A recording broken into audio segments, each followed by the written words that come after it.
में तेरे, देख लिया है देखेंगे, और दम है कितना दमन में तेरे, देख लिया है देखेंगे। कि लगातार जो एक्टिविस्ट जो लोगों के लिए लड़ रहे थे उनके ऊपर यूएपीए एनएसए जैसे केस लगाकर गलत मुकदमे फर्जी मुकदमों के तहत उनको जेलों में सड़ाया जा रहा है, उनको सलाखों के पीछे भेजा गया है सिर्फ इसी मनसा से कि उनका दमन किया जा सके ताकि लोग कल को आवाज़ ना उठाएं। पर जब तक आप ये ढोंग रचे हुए हैं कि संविधान है, हम संविधान के तहत चल रहे हैं, तो संविधान में ये बात भी है कि अगर सत्ता कुछ गलत करती है तो गलत के खिलाफ आवाज उठेगी। ये सत्ता जो है, ये सत्ता चाहती है कि जो लोग आदिवासियों, दलितों और मुस्लिमों के साथ हैं, जो उनके अधिकार की बात करते हैं, उनको ये सत्ता जेल में डालना चाहती है। लेकिन अगर कोर्ट इस तरह से कुचलेगा तो लोग डर जाएंगे। तो ये मुद्दे को कुचलने की कोशिश है, भटकाने की कोशिश नहीं है।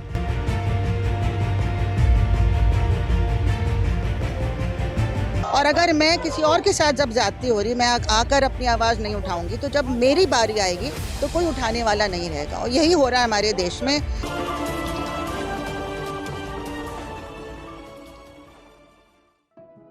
सुप्रीम कोर्ट ने छत्तीसगढ़ में लंबे समय से सक्रिय सामाजिक कार्यकर्ता हिमांशु कुमार पर 5 लाख रुपए का जुर्माना लगाया है।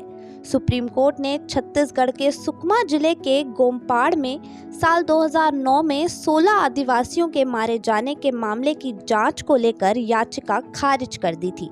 इसी याचिका को खारिज करने के साथ ही याचिकाकर्ता हिमांशु कुमार पर 5 लाख रुपए का जुर्माना भी लगाया गया, जिसके विरोध में जंतर मंतर पर हिमांशु कुमार को इंसाफ दिलाने के लिए अन्य कार्यकर्ताओं ने प्रदर्शन किया और सरकार तक अपनी बात पहुंचाने की कोशिश की। क्या कुछ कहना चाहेंगे जिस तरह से सरकार और सुप्रीम कोर्ट कार्रवाई करती दिख रही है? पिछले लंबे समय में हमने देखा है कि कोर्ट और जो पूरे न्याय व्यवस्था है किस तरीके से जो लोग विक्टिम्स हैं उनको ही विक्टिमाइज करने का काम कर रही है। जो सामाजिक कार्यकर्ता हैं उनको ही दोषी ठहराया जा रहा है, चाहे आप वो CA/NRC का मसला है। उसके बाद देखिए कि लगातार जो एक्टिविस्ट जो लोगों के लिए लड़ रहे थे उनके ऊपर यूएपीए एनएसए जैसे केस लगाकर गलत मुकदमे फर्जी मुकदमों के तहत उनको जेलों में सड़ाया जा रहा है, उनको सलाखों के पीछे भेजा गया है सिर्फ इसी मनसा से कि उनका दमन किया जा सके ताकि लोग कल को आवाज़ ना उठाएं। ये इस केस में भी तिस्ता सीतलवार का केस में भी और अभी हम दंतेवाड़ा के केस में भी देख रहे हैं हिमांशु कुमार के साथ जो हो रहा है वो इसी की एक बानगी है। लेकिन आपको क्यों लगता है कि सरकार की ये मंशा है?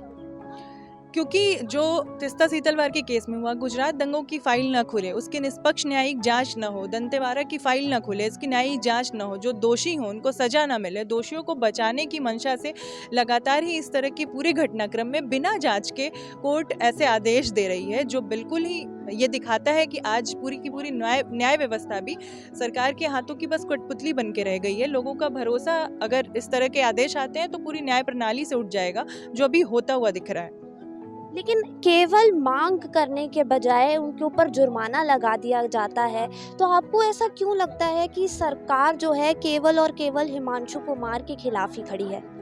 ये सिर्फ और सिर्फ हिमांशु कुमार की बात नहीं है, ये तमाम उन सामाजिक कार्यकर्ताओं, जैसा मैंने पहले भी कहा, उन सबके साथ ये किया जा रहा है ताकि उनका दमन किया जा सके। लोग इन सवालों पे खड़े होने से पहले, इन पे बोलने से पहले डरें कि उनके साथ भी ऐसा हो सकता है, उनको भी जेल भेजा जा सकता है, उनकी भी ज़िंदगी तबाह बर्बाद हो सकती है। इस वजह से लोग खड़े ना हो, इसलिए हिमांशु कुमार के साथ आज जो हुआ वो इस लंबे समय में चले आ रहे तमाम घटनाओं का ही एक आगे की झलक है।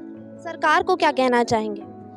हम त्वरित तौर पे ये मांग कर रहे हैं कि दंतेवाड़ा के केस की निष्पक्ष न्यायिक जांच की जाए। जो दोषी हैं, जो 16 आदिवासियों की हत्या के मामले में जो दोषी हैं उनको सजा मिलनी चाहिए। हिमांशु कुमार पे जो जुर्माना लगाया गया है और जो मुकदमे उनके तहत उनको अरेस्ट करने के वारंट जारी किए जाने वाले हैं वो तुरंत रद्द किए जाने चाहिए। मैम, इतनी बारिश के बावजूद भी आप लोग लगातार यहाँ प्रोटेस्ट करते दिख रहे हैं, क्या कुछ सरकार के खिलाफ आपके मुद्दे हैं? देखिए, ऐसा है कि अगर हम अपने नागरिकों के हक के लिए बाहर नहीं निकलेंगे तो हमारा भी हक खत्म हो जाएगा।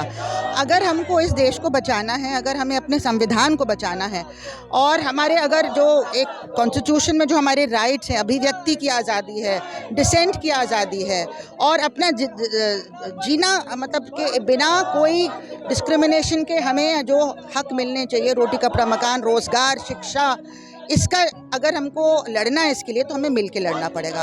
और अगर मैं किसी और के साथ जब ज़्यादती हो रही, मैं आकर अपनी आवाज़ नहीं उठाऊंगी तो जब मेरी बारी आएगी तो कोई उठाने वाला नहीं रहेगा। और यही हो रहा है हमारे देश में कि आज के दिन जितने लोग अपनी आवाज़ गरीब, कुचले हुए, दबे हुए लोगों के लिए उठाते हैं, उन्हीं के ऊपर ज़बरदस्त प्रहार किया जा रहा है सरकार द्वारा।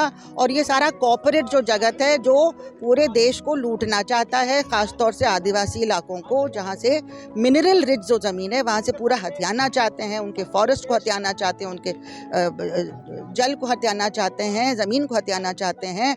तो जब आदिवासियों के हक़ के लिए जो लोग बोल रहे हैं उनको जेलों में बंद किया जा रहा है, लाइफ इम्प्रिजनमेंट दे दी गई। पहले डॉक्टर साईं बाबा थे और उनका कोई गुनाह नहीं था और उनको ये कि माओइस्ट है ये करके ये सब झूठे एलिगेशंस लगा के लोगों को बंद कर देते हैं और बेल नहीं देते हैं, यूएपीए लगा देते हैं। और जाने माने ऐसे लोग जिनको पुरस्कार मिले इंटरनेशनली ह्यूमन राइट्स के काम में, सुधा भारद्वाज प्रोफेसर और गौतम नवलखा, अनंत तेलटुंबडे, ये सारे लोगों को आज जेल में कितने सालों से बंद करके रखा है।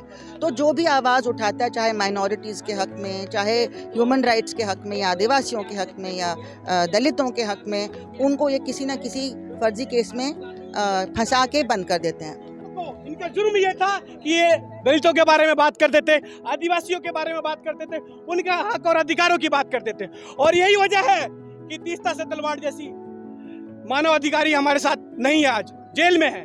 और आज जो हिमांशु कुमार के साथ हो रहा है उसका यही परिणाम है। ये सत्ता जो है, ये सत्ता चाहती है कि जो लोग आदिवासियों, दलितों और मुस्लिमों के साथ है, जो उनके अधिकार की बात करते हैं, उनको ये सत्ता जेल में डालना चाहती है। क्योंकि उसको डर है कि ये जो लोग आवाज उठा रहे हैं एक बार इनकी सत्ता को चुनौती देंगे। और ये समय आने वाला है साथियों। आज तमाम देश के अंदर में, चाहे वो छत्तीसगढ़ हो, झारखंड हो या फिर दिल्ली हो, हर जगह आंदोलन चल रहा है। बेरोजगारी का मुद्दा है, पैसे का रेट क्या गिर गया, लेकिन इसके ऊपर बात मीडिया के अंदर नहीं हो रही है। मीडिया के ऊपर क्या दिखाया जा रहा है? हिंदू मुसलमान। बस हमें इस समय जरूरत है कि एक साथ आने का, और जो भी पॉलिटिकल प्रिजनर है, कल को उनको भी, हिमांशु कुमार को भी कल को हमको पता है जेल में डाल दिया जाएगा। अभी एक समझने की जरूरत है हम लोगों को कि आज हम बोलते हैं कि डेमोक्रेसी में रह रहे हैं, लेकिन ये क्या जो जुडिशरी है, जो न्यायपालिका है, क्या वो अब न्यूट्रल है? नहीं है साथियों। ये सरकार के इरादे पे, सरकार के इशारे पे काम कर रही है। इसको हमें समझना पड़ेगा और हम यहाँ पे आए हैं और आगे भी हम आते रहेंगे। शुक्रिया। सुप्रीम कोर्ट की 2 सदस्यीय बेंच ने गुरुवार को हिमांशु पर 5 लाख रुपए का जुर्माना लगाते हुए छत्तीसगढ़ राज्य सरकार और सीबीआई को उनके खिलाफ कानून के अनुसार उचित कदम उठाने के भी निर्देश दिए। सुप्रीम कोर्ट ने सामाजिक कार्यकर्ता हिमांशु कुमार को जुर्माने की रकम चुकाने के लिए 4 सप्ताह की मोहलत दी है, लेकिन हिमांशु कुमार ने इसको साफ इनकारते हुए देखिए क्या कहा। सर, क्या लग रहा है, जिस तरह पहले ही आदिवासी वर्ग जो है वो अपनी आवाज़ कम उठाता है, अपने मुद्दों पर उतनी बेबाकी से सामने नहीं आ पाता, तो क्या आपके ऊपर जो जुर्माना लगाया गया है, क्या मुद्दों से भटकाने की बात इसमें की जा रही है? मुद्दे को भटकाना नहीं, बल्कि मुद्दे को कुचलने की कोशिश है कि आदिवासी के मुद्दे को ऐसा कुचल दिया जाए कि कोई भी सामाजिक कार्यकर्ता या आदिवासी खुद अपने मुद्दे उठाने में डरे। क्योंकि लोगों को आखिर में उम्मीद कहाँ होती है कि अगर पुलिस हमला करे या सरकार हमला करे तो हम कहाँ जाएंगे बचने के लिए? तो वो सोचते हैं कि हम कोर्ट जाएंगे। लेकिन अगर कोर्ट इस तरह से कुचलेगा तो लोग डर जाएंगे। तो ये मुद्दे को कुचलने की कोशिश है, भटकाने की कोशिश नहीं है।